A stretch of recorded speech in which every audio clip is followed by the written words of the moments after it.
Falls du gerade erkältet bist oder eine Erkältung im Anflug ist, die du abwenden möchtest, dann sind hier meine liebsten natürlichen und traditionellen Mittel, die mir immer geholfen haben, eine Erkältung gut zu überwinden und mich gut zu regenerieren. Als erstes direkt am Morgen den Mund und den Rachen mit Salzwasser ausspülen. Also einfach warmes Wasser mit Meersalz und dann damit gurgeln. Das hilft zu reinigen und zu beruhigen. Und dann, so wie jeden Tag, aber besonders wenn ich krank bin, einen Zungenschaber benutzen, weil sich auf der Zunge in der Schleimhaut oft Bakterien absetzen können. Das hilft auch nochmal zu reinigen und unterstützt auch die Verdauung und die Selbstentgiftung. Eine Nasendusche kennst du vielleicht auch als Neti-Pot, um die Nase auszuspülen und aber auch die Nasennebenhöhlen, hilft mir immer so viel mehr als Nasenspray. Dafür benutze ich abgekochtes Wasser, natürlich dann runtergekühlt, also nur noch warmes Wasser mit Meersalz. Es gibt aber auch eine spezielle Salzlösung zu kaufen für die Nasendusche, falls dir das lieber ist. Nach der Nasendusche merke ich immer, es braucht ein paar Minuten, um zu wirken, aber danach ist alles richtig frei. Die Nasendusche hilft halt, die Nase zu befreien, aber auch die Nasennebenhöhlen und die Schleimhäute so ein bisschen abzuschwellen, wodurch ich besser atmen kann. Dabei ist es wichtig, nach der Anleitung zu gehen, also zum Beispiel den Kopf in der richtigen Position zu haben, also 90 Grad nach vorne gebeugt, nicht zur Seite, weil sonst Wasser im Ohr landen kann. Die Nasennebenhöhlen und das Ohr sind ja innerlich verbunden, deshalb kommt es auch oft bei einem länger anhaltenden Schnupfen zu einer Ohrentzündung. Andersherum kann halt die Nasenspülung auch eine Ohrentzündung gut vorbeugen. Die richtige Haltung ist aber wichtig, damit, wie gesagt, nichts da reinfließt. Und dabei A zu sagen. Kannst du aber alles nachlesen, bevor du die Nasendusche machst. Wenn das das erste Mal ist, ist das vielleicht auch etwas ungewohnt, Wasser durch die Nase gespült zu bekommen. Keine Panik dabei, da passiert nichts. Den Dreh hast du bestimmt schnell raus.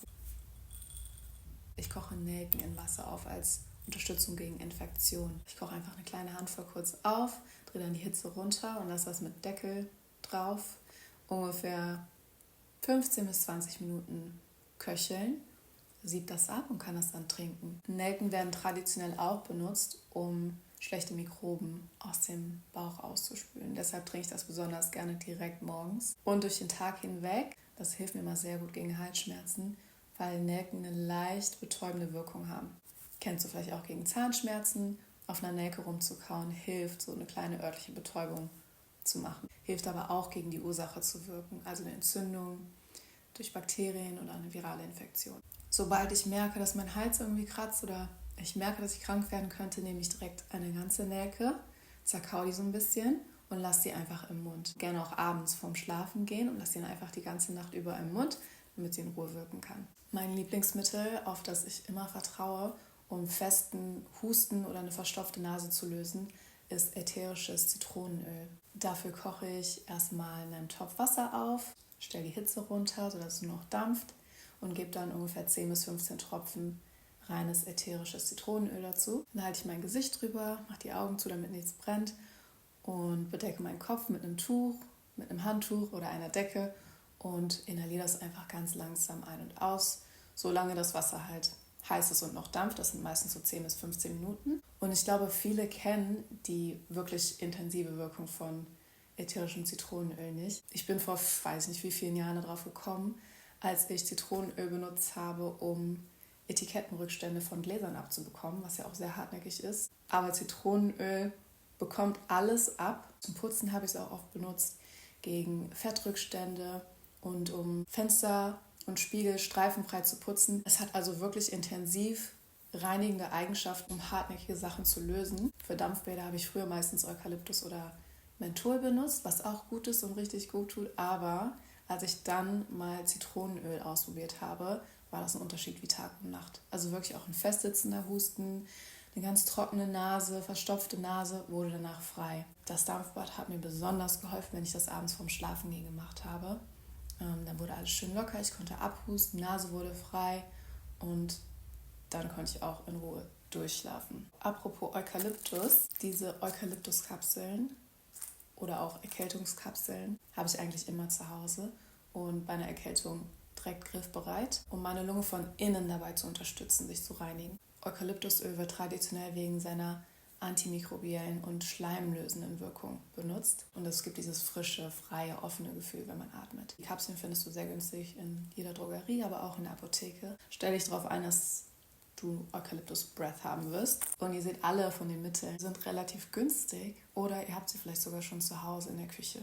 Bei starken Infektionen nehme ich Artemisia.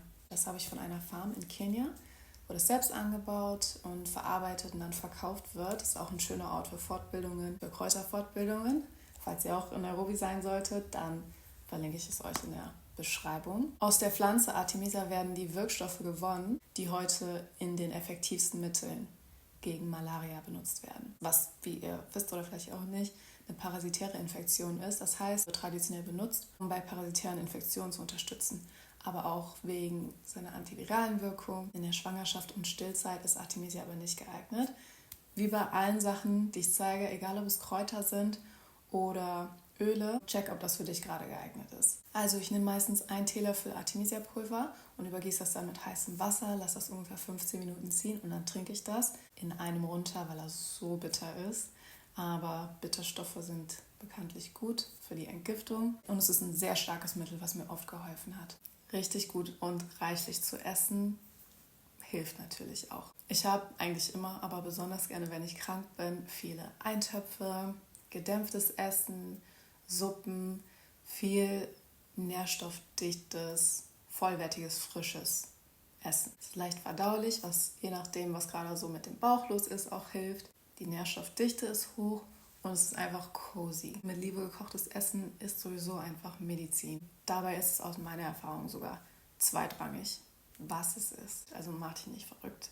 Ganz besonders jetzt nicht, wenn du krank bist, und vertrau ruhig drauf, dass das einen enormen Unterschied macht, wenn du einfach etwas Warmes, frisch gekochtes isst. Mein Rezept für eine Hühnersuppe, die ich richtig gerne mache für meine Liebsten, wenn sie krank sind, oder für mich selber, das verlinke ich euch. Extra Vitamin C zu nehmen, die Empfehlung bekommen wir alle meist als erstes, wenn wir krank sind, über das Essen hinaus, das heißt abgesehen von Lebensmitteln wie Paprika, Kiwi, Zitrusfrüchte, Tamarind.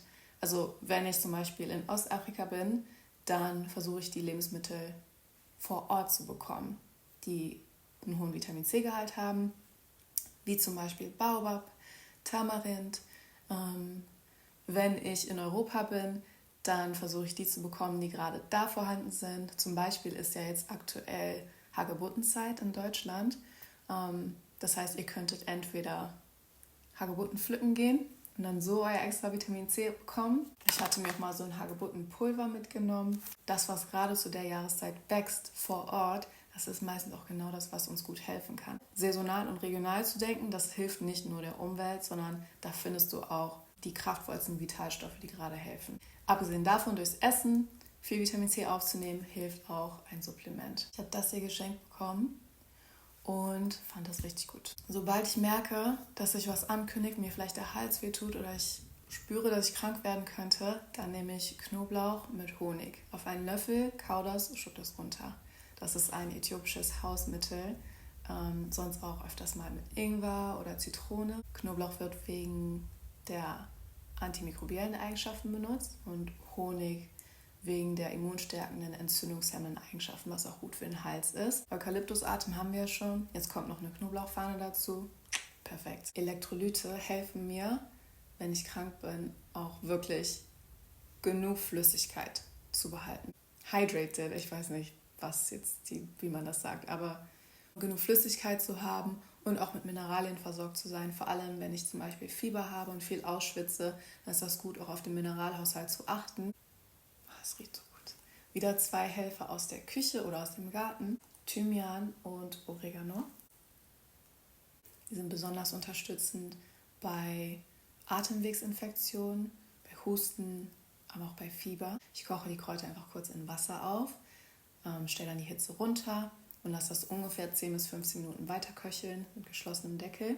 Dann siebe ich das ab und kann das trinken. Morgens mache ich mir davon immer gerne eine große Kanne und trinke das dann durch den Tag verteilt. Bei einer Erkältung liege ich natürlich, ruhe mich im besten Fall aus. Und um die Durchblutung und Selbstreinigung im Körper trotzdem zu unterstützen, massiere ich gerne verschiedene Punkte am Körper. Morgens nach dem Aufstehen wippe ich auch so ein bisschen auf den Füßen nach oben fürs Lymphsystem und lockere meine Muskeln auf. Besonders meine Hände und Füße zu massieren tut so gut. Auch die Handgelenke zwischen den Fingern kneifen und ausstreichen und auch zwischen den Zehen. Das wirkt auch unterstützend für die Entgiftung. Das kann auch mal so ein kleines bisschen wehtun und ziehen, aber dann merkst du, du bist an der richtigen Stelle.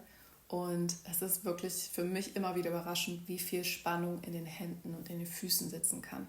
Ich massiere auch hinter den Ohren, den Hals runter, am Schlüsselbein, im Brustkorb. Vor allem bei Husten kann sich da ja auch viel Spannung festsetzen. An den Armen, wie gesagt, Handgelenke, Hände zwischen den Fingern, die Beine, Füße und vor allem auch an den Fußsohlen. Richtig langsam und feste ausstreichen. Solche simplen Gesten sind so heilsam und es kann helfen, den Körper und den Kopf, den Geist in Ruhemodus und Regenerationsmodus zu bringen, sodass er dann das tun kann, was er sowieso möchte, und das ist heilen und Schlechtes ausleiten. Zum Massieren benutze ich gerne einen Kräuterbalsam. Das ist ein wärmendes Balsam, Erkältungsbalsam. Die Zutaten sind eigentlich immer relativ ähnlich.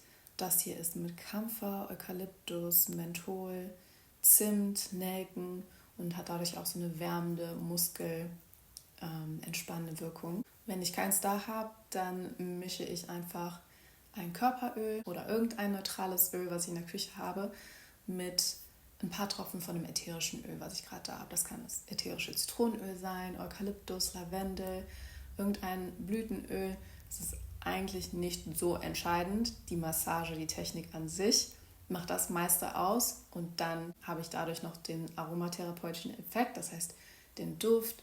Und es wirkt sich positiv auf die Nerven aus. Wenn da noch sowas wie Eukalyptus oder Menthol drin ist, dann ist das natürlich auch befreiend für die Atemwege. Mich nach dem Massieren dann warm halten und zudecken ist ganz wichtig, weil die Hautoberfläche sonst auch so ein bisschen auskühlen kann. Und mit der Wärme kann sich alles richtig schön lockern und lösen. Ach ja, und meistens nehme ich auch so ein bisschen davon, vom Einschlafen, unter die Nase. Schön warm halten, kuscheln, langsam machen und wieder in den tatsächlichen Rhythmus, den der Körper jetzt hat, zurückkommen. Schlafen, schlafen, schlafen. Wie meine Oma immer sagt, Schlafen ist die beste Medizin. Jeden Nap machen, den du mitnehmen kannst. Früher schlafen gehen, vielleicht auch mal ausschlafen. Vielleicht ist die Erkältung auch das passende Signal für dich, dir und deinem Körper das zu geben, was du brauchst. Und was auch immer dich vielleicht vorher emotional oder mental überansprucht hat, bevor du krank geworden bist, kann jetzt auch Aufmerksamkeit und liebevolle Fürsorge bekommen. Und so selten wie ich auch krank werde, ist das für mich trotzdem jedes Mal eine Gelegenheit, um so einzuchecken, zu gucken, okay, wo war es vielleicht zu viel, wo kann ich so ein bisschen nachsorgen, wo kann ich vielleicht wieder ein bisschen besser auf mich achten und zu meinem richtigen Rhythmus kommen. Also ich hoffe, das hilft euch, so wie es mir auch geholfen hat, und ich wünsche euch natürlich eine gute Besserung und ich sehe euch im nächsten Video.